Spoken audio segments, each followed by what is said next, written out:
할로 친구들, 우리가 어떤 민족인가요? 밥에 진심인 민족, 남의 아침 밥상이 궁금한 민족.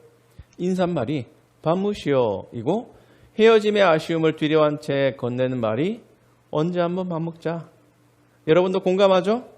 설사 어떤 꿍꿍이를 품은지 모르지만 소고기를 사준다 하면 일단 고개를 끄덕이는 게 한 민족의 유구한 전통입니다. 그래서 주기도문에서 특히 오늘 우리에게 일용할 양식을 주시옵고의 진심을 꾹꾹 담을 거예요. 흑심도 담겠지. 일용할 양식이 아니라 오늘의 미식을 허락해 주시옵소서. 밥을 먹는 건요, 생존의 최소 필수 요소입니다. 없으면 죽어요. 하지만 어느 선을 넘으면 탐식이 되어 죄를 짓는 행위이기도 해요. 오늘 말씀을 통해 이 먹는 것, 그리고 거기에 붙은 불평불만 왕짜증을 살펴볼게요. 기도합시다. 하나님 아버지, 따스한 밥을 먹고 말씀을 펴니다. 영의 양식도 잘 먹게 해주세요. 예수님의 이름으로 기도드립니다. 아멘. 오늘 말씀은 그 유명한 광야의 주식 만나와 메추라기가 주인공입니다. 혹시 이름만 알던 친구라도 찬찬히 읽으며 내용을 정리해 봅시다.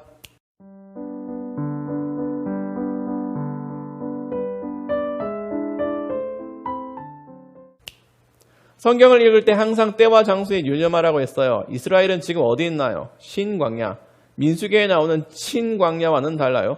어쨌든 광야입니다. 이런 땅이에요. 나무는 듬성듬성, 햇볕은 쨍쨍, 모래알은 반짝, 체감온도 불쾌지수 짱짱인 곳, 습도는 낮아도 불기운이 가득한 곳. 사막과 동급이라고 보면 되는 곳이 광야입니다. 거긴 당연히 의식주 생활에 차질이 많이 발생하는 곳이지.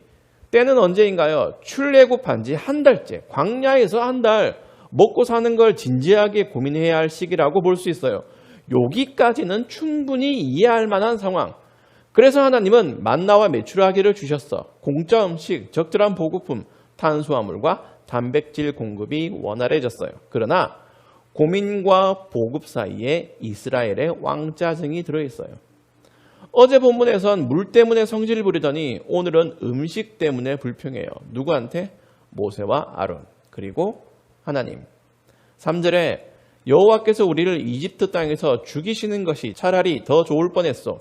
이집트에서는 고기 삶는 솥도 곁에 있었고 빵도 배부르게 먹었어. 그런데 당신들은 우리를 이 광야로 이끌어내서 우리를 굶어 죽게 하고 있어. 명분이 뭔가요? 배고프다. 하지만 거기 담긴 뜻은 괜히 나왔어. 요거 왜 가만히 있는 우리를 끄집어내서는 하는 속마음이 출애굽기 초반부터 끝까지 민수기 전부에 깔려있는 이스라엘의 속마음이에요. 잊을만 하면 괜히 나왔어. 거기 있을걸 한다니까.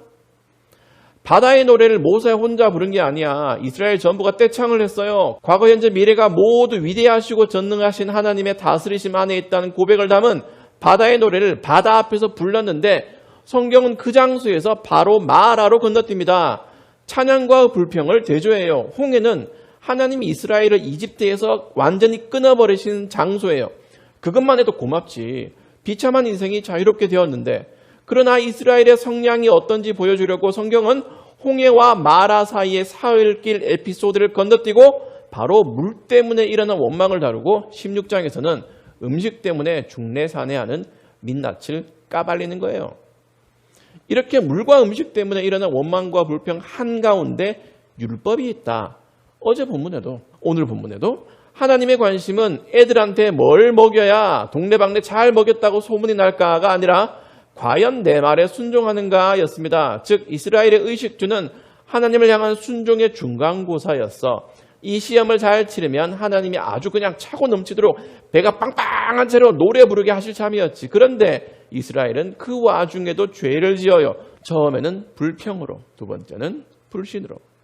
괜히 나와서 괜히 끝에 이제 다 죽게 생겼네 하잖아. 그건 내가 너희를 애굽 땅 종되었던 집에서 인도하여 내어 가나안 땅에 들어가게 하겠다는 하나님의 약속은 애초에 믿지 않겠다는 뜻이야. 그게 불신이야. 약속을 모르는 게 아니라 약속을 없는 걸로 치는 거. 하나님은 이스라엘의 그런 상태를 아시고 4절에서 모세와 아론에게 말씀하세요.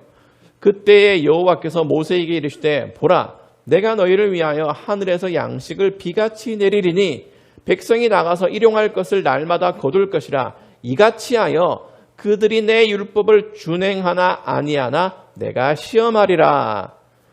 일용할 양식은 생존의 차원이 아니라 하나님을 신뢰하느냐 마느냐의 고차원적인 문제와 얽혀 있어요. 일용할 양식은 배달의 만족을 누리는 문제가 아니라 삶 그 자체입니다. 매일 치르는 하나님의 모의고사입니다. 식사로 신앙이 평가돼요. 한민족이 음식의 진심이듯이 그리스도인은 일용할 양식의 진심이어야 해요. 그리스도인으로서 생존이 음식에 달려 있어요. 보이는 음식과 보이지 않는 음식 둘 다. 여러분도 진성 한국인이어서 먹는 거 좋아하죠? 뭐가 좋을까? 반반무마니, 짬짜, 부먹, 찍먹, 불맛 쭈꾸미, 밀면? 혹시 여러분은 거기 관심을 두는 수준의 절반이라도 보이지 않는 음식인 말씀에 공을 들이나요? 한 자리라도 섭취하지 않으면 헛헛한 거, 그런 거 못 느낌? 그 느낌 모르면 헛산 거다. 교회를 다니면서 한 번도 그런 결핍을 자각하지 못했으면 그리스도인으로서 인생을 하루도 살지 않았고 신앙의 유급 상태야. 말씀을 가까이 하지 않는 것 자체가 하나님께 순종하지 않고 있다는 현재 진행형의 불순종 상태입니다.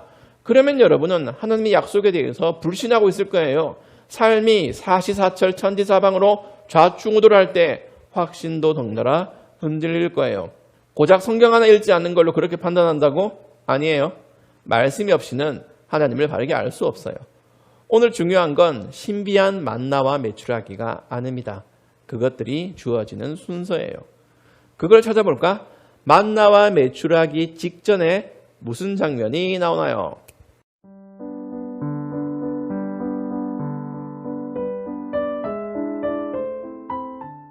10절에 그러자 아론이 이스라엘 모든 무리에게 말했습니다. 아론이 말을 할 때에 무리가 광야 쪽을 바라보니 여호와의 영광이 구름 속에서 나타났습니다. 하나님은요, 당장 급한 식생활을 해결해 주시기보다 먼저 당신의 영광을 나타내셨어요. 보세요.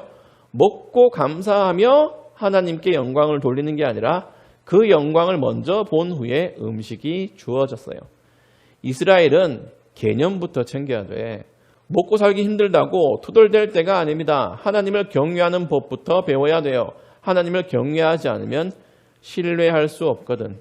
경외심이 없으니 불신이 생기지. 어제 본문 마라에서 하나님은 율법을 세우셨고 오늘 본문 사들에선 내가 가르친 대로 하는지 하지 않는지를 시험해 보겠다고 하셨어요. 그 순종에 비하면 먹고 사는 건 아무것도 아닙니다. 왜냐? 먼저 그의 나라와 그의 의를 구하면 의식주는 당근으로 따라오는 거니까. 신앙은요, 하나님을 바르게 알고 경외하는 마음은 한 꼭지도 없이 규칙을 준수하는 게 아닙니다. 말씀을 가까이 하지 않아서 말라 비틀어진 껍데기 수준으로 종교생활만 하는 사람은 광야길과 같은 신앙생활을 견뎌낼 수 없어요. 그래서 말씀을 향한 태도가 곧 신앙생활의 척도인 겁니다. 그리스도인이 하는 모든 행위, 예배, 기도, 찬양, 소망이 말씀에서 출발하니까. 그래서 말씀 없이 뭘 한다는 것 자체가 깍대기 신앙이라는 증거입니다. 먹고 살기 힘들죠. 맛있는 거 못 먹어서 속상해. 맨날 같은 거 먹어서 속상해. 돈 벌어야 할 걱정에 짜증은 풀업이야. 그때가 바로 여러분의 신앙이 모의고사장에 있는 겁니다. 먹고 살기 힘들다고 짜증내지만 말고 그보다 더 먹기 싫어하는 말씀을 꼭꼭 씹어 먹으면 좋겠네요. 뭘 누리게 살지보다 어떻게 살아야 할지 고민하세요. 구체적으로 지금 당장 뭘 해야 될까?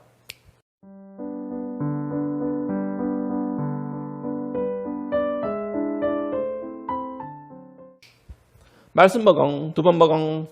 예수님은 요한복음에서 당신이 하늘에서 내리는 생명의 떡이라고 하셨어요. 이스라엘이 만나를 먹고 살았듯이 예수님을 믿는 건 우리가 매일 살아갈 수 있는 은혜의 증거입니다. 그 은혜를 되새기기 위해 영혼의 양식을 잘 먹어야 되겠죠? 큐티 일주일 내내 하기 어때요?